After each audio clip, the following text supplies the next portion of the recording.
and welcome. I have celebrity gins in front of me to taste. This is going to be a first for us. To help me do it, the man sitting in front is Mr. Ed Malnar from Pollyanna Brewing and Distillery. We'll get to him in just a second. He's one of the celebrities.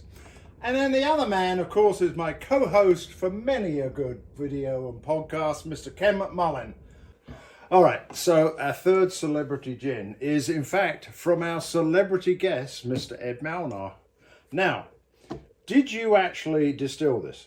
Probably, right? That particular bottle right there, I can't tell you. I don't know if I distilled. Because so the reason Phil is asking is I retired. I'm still an owner in Pollyanna Brewing and Distilling, but I retired from day-to-day operations about 1.5 years ago. I hope that I'm pretty sure that we have moved through all the gin that I've distilled. Okay. But this is still essentially the same gin that we're producing over and over again. Cool. And this is called Cadence. Now, what was the thinking behind that? Our location in St. Charles that we are in currently used to be a blues club. Okay. A number of years ago, and so we started coming up with musical terms for our spirits. Okay. Some of them anyway, and hence the name Cadence on this one. It did indeed, because when I was working, Cadence was the watchword, the buzzword or whatever for what we were doing in our company. Oh yes, you've got to have cadence with the customers. What a bunch of crap. Okay, so... Okay, now, did you get the opener off this? Okay, hang on. I can't get it open. We seal them up really good. You did take the seal off, right? Yeah. I did. Okay, there we go. You just gotta have the. There we go. You gotta have the hand strength to do it. I should get him to pour this, but no, otherwise it won't be fair. Right, here we go then. So Cadence. Now I will say that we have got two varieties of this, and one of them is a barrel-aged one, which I've never had a barrel-aged gin. So it's going to be really interesting. Let me show you this bottle here. Here we go, there we go. Look at that, fantastic. All right, and so tell us about this gin as we sniff it. So the style is an American gin. So what that generally means is we dial back some of the juniper and we push forward other botanicals that in most cases have something to do with the locale.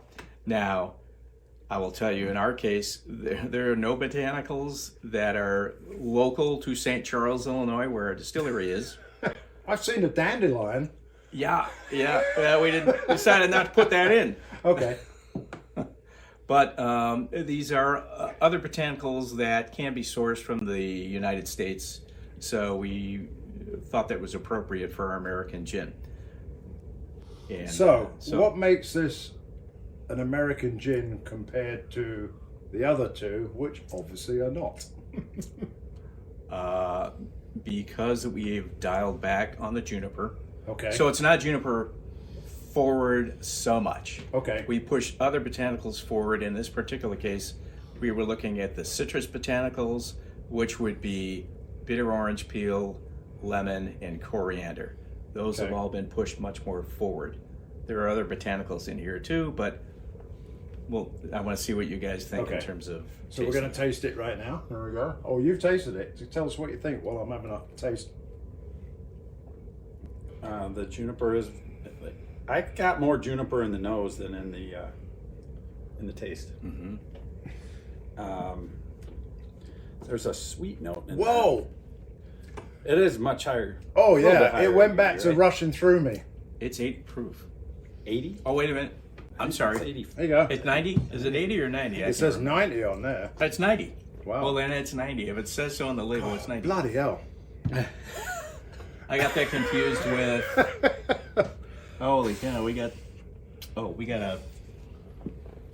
a real surprise for you coming up. Oh, okay. Thank you very much. So it's 90 proof. So yes, it is higher ABV. Okay. 45%. Here's what I will say. It's got a much more moderate flavor to what I'm getting from these, it doesn't give me quite so much. It's different. I know it's different, but I'm not certain where it's different. It's more medium bodied, yeah. It has some bitterness in there. Some bitterness? I actually thought it was quite smooth. Well, it's after a second and third sip, you start like adjusting to the higher alcohol, and I got some bitterness in the finish. That's nice. It's not like it's bitter. I thought that was quite nice, actually. Yeah. Yeah. So I think the bitterness, Ken, that you're getting is from the orris root. That's a root botanical, and that can be a little bit bitter.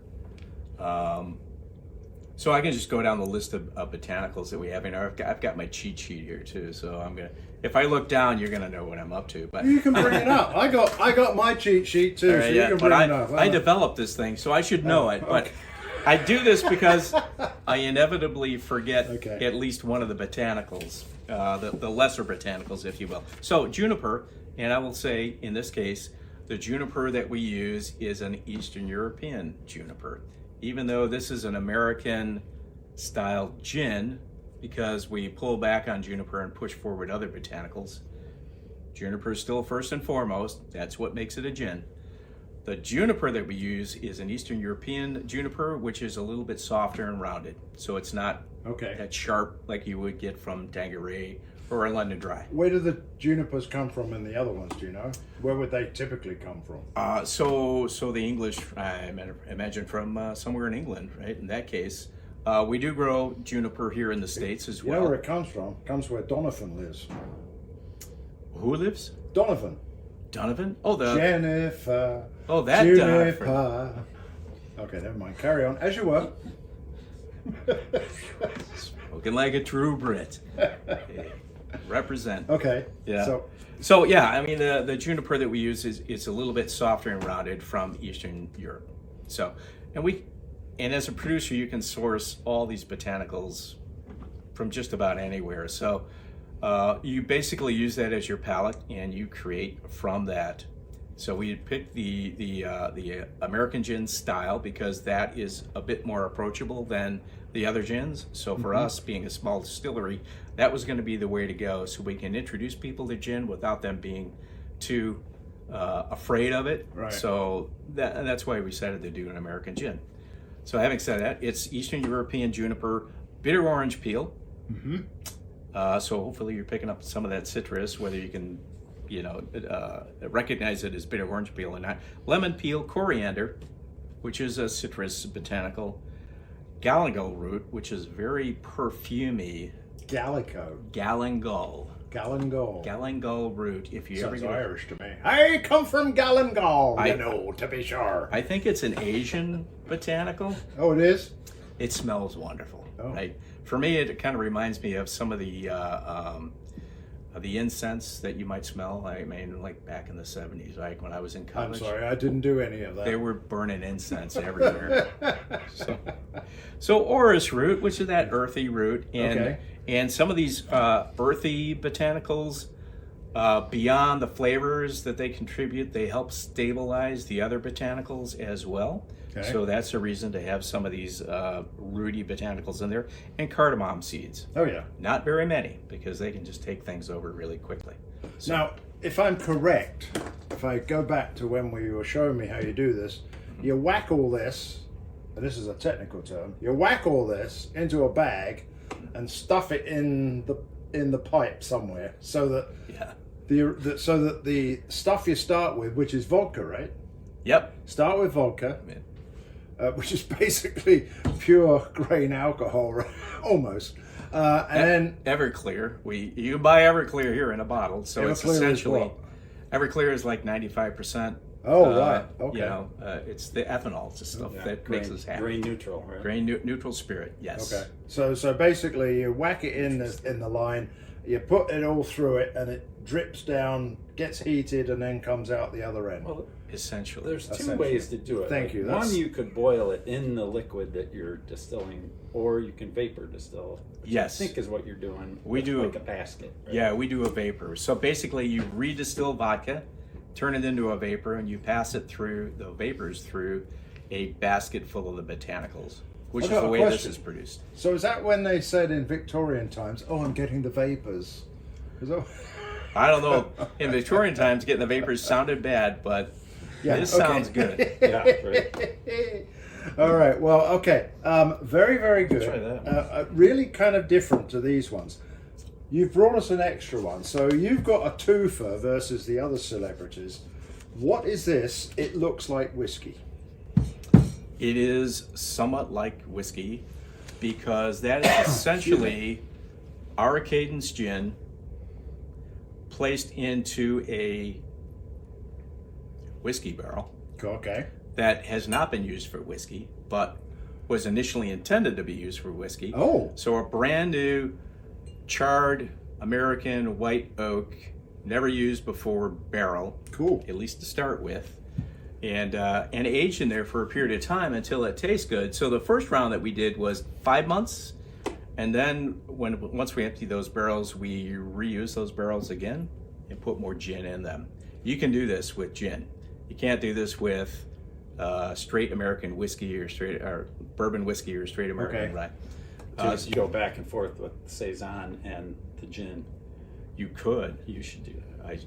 So- Saison though. Your employees should do that. Yeah. Excuse me. Our- I think our I'm brew crew. I'm dying here from the gin. Yeah, yeah. So is this going to be as tough to get off as the other one? Yeah. Bloody hell. Yeah, you're doing it though. Look at you. Well, I'm twisting it. Oh, the anticipation. That's what you got to do. You got to live. This is like Oh, for the the best Heinz part to come. yet. I tell you, that's because I did it with a swirl. Right, I'm going to pour a little bit of this. Swirl and a flare. A swirl and a flare. Here we go. So how would you? Well, maybe you taste it first, Okay. and we'll talk about how you drink it. This is causing me to cough. So I'll give you a little, before you taste it, All right. Phil, particularly because you're not a whiskey guy. No. So this was placed in a whiskey barrel, like I said, not used for whiskey, but some of the things that you would get from this barrel is what you would want going into whiskey. So in this case, It's like bourbon notes. it's somewhat like bourbon notes, but not so complex because it doesn't sit in the barrel that long. Right. So there is a beer from a Scottish brewery called Innis and Gunn, and they create this ale and they put it into a barrel, a whiskey barrel. Now I'm never certain whether it's a whiskey barrel that's unused or a whiskey barrel that's been used. However, they only keep it in there for 77 days. It's So it just picks up slight notes. it's almost certainly a used whiskey barrel. Yeah. Okay. Because you want those whiskey notes. In Okay. So I'm going to get something that's going to be not bourbony, not ginny, but let's see what it's going to be. So you tell me. Tell me what you're Oh, picking up. different smell. I should say aroma. Aroma. I beg your pardon. It's a different aroma. Definitely different. It's like, yeah, it's like whiskey mild. Before you taste it, it's Yes. 100 proof. Okay, that's nice. 50% 100 proof. ABV, Okay, right? saving the best for last. So- Here we go. Right. Woohoo! The goal is to make our gin just a little bit better as far as the experience goes. Man, I could just. The aroma's awesome. It's just complex and. If you like whiskey Whoa. and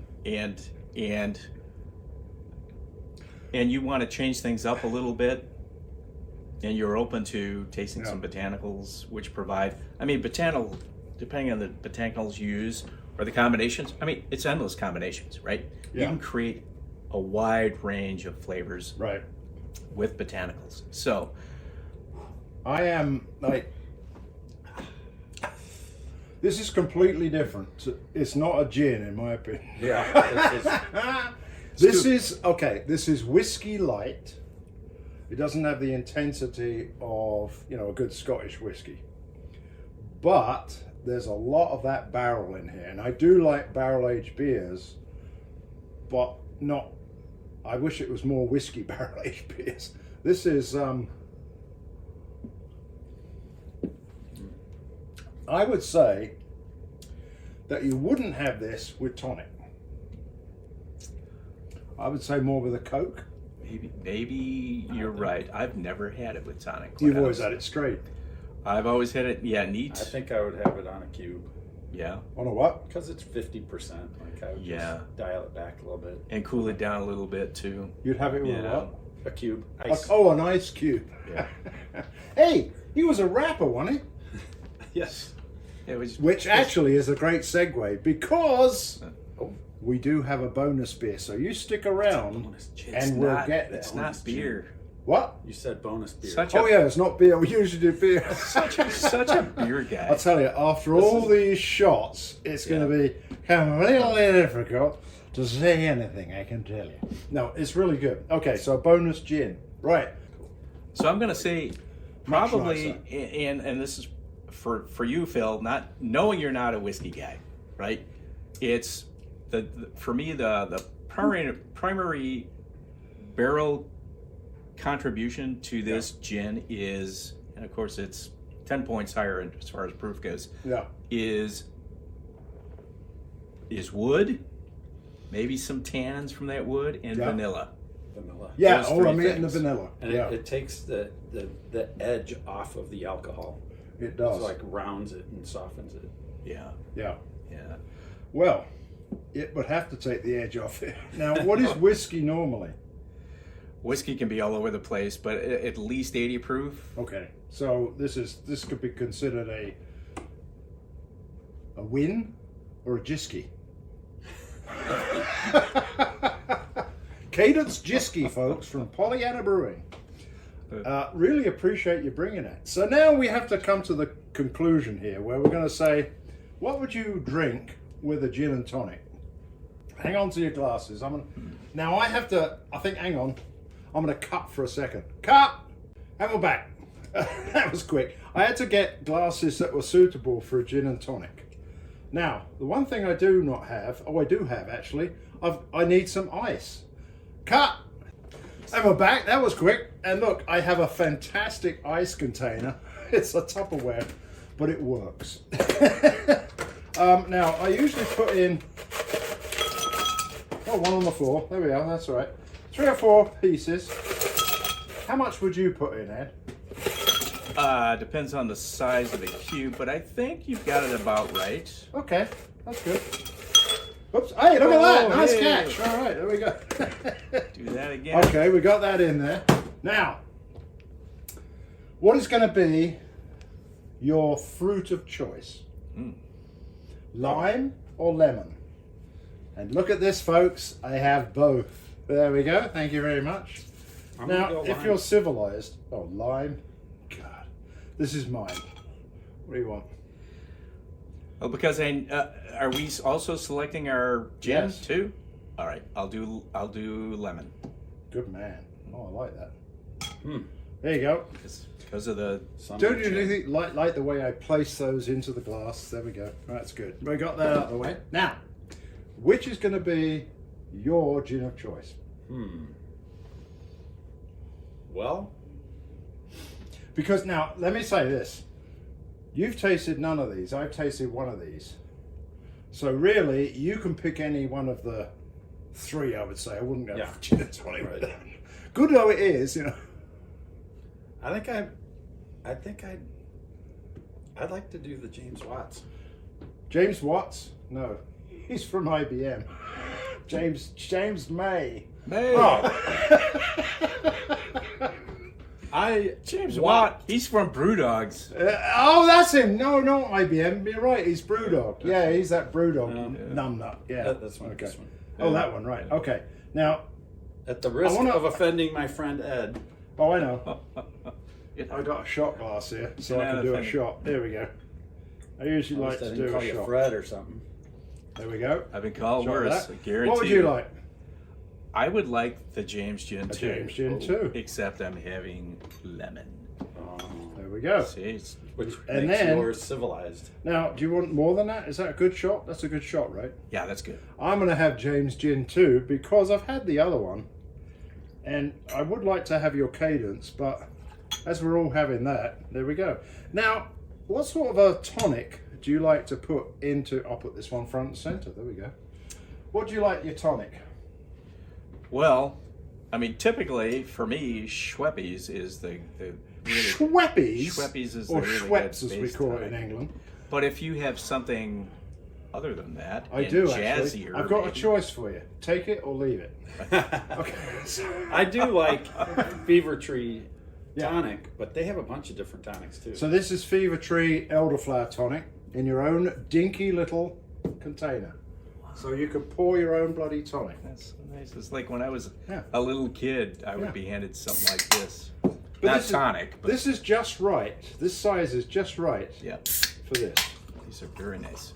One per cocktail, right? That's it. One per cocktail. There we go. Very nice. Look at that. And Do you- that do you have a swizzle? is a gin and tonic right there. Can mix it. Do I have a what? Oh, A right. way, a way to mix it. A way to mix it? Oh, Yeah. You just go like that. Yeah, that's what I'm doing. Now, the tonic, I have to admit, was in the fridge, but I had it sitting out. So, cheers. Good. Cheers. Cheers. Let's all have a wonderful gin and tonic with James's gin. I don't know if it's our favorite, but it certainly is unique. Now, let's see how it is with the tonic.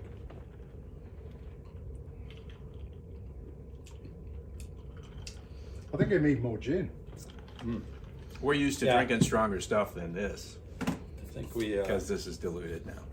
we You did want a- another shot? We did a 1 ounce to 5 ounce, pretty much, right? Okay. Yeah. I think one more shot each. Half a shot. There we go. Half a shot. Half a That'll shot. Half do a it. shot onward. Into the valley of gin. Road to 400. There we go. Thank you. Perfect. Look at that. A little swirl. And you can see, folks, that I'm not a bartender of any well note. But there we go. So cheers. It's been a gas. Thank you very much indeed. Again. This was We've fun. learned a hell of a lot about gin. Thanks for having us. Well, hey, my pleasure here Or at the me. Britain Yankee Pub. I'm not sure who the guest is here. I know I'm the guest. You're the guest. I say yes. I'm always guest. but He's always a guest. It's just hard to get rid of him. I guessed as much. Hey, thank you very much. So we're going to give, with the bell, I think we're going to give a ding to the Cadence bourbon barrel. I'm going to give a ding to the Cadence regular because it was so different. I'm going to give a ding to Sassenach because I have to admit it's one of my favourite gins. But I will give a ding to James Gin because it's new and it was good. Well, it still is good. Look at that. I love that. Lovely yellow slice of lime in It it. looks a lot better with the It green. is. Cheers. Yeah. Mm. Oh, that's a proper gin and tonic, that is. Yep. That's nice. And now I will grow my hair more to look more like James May. Hammond, where are you?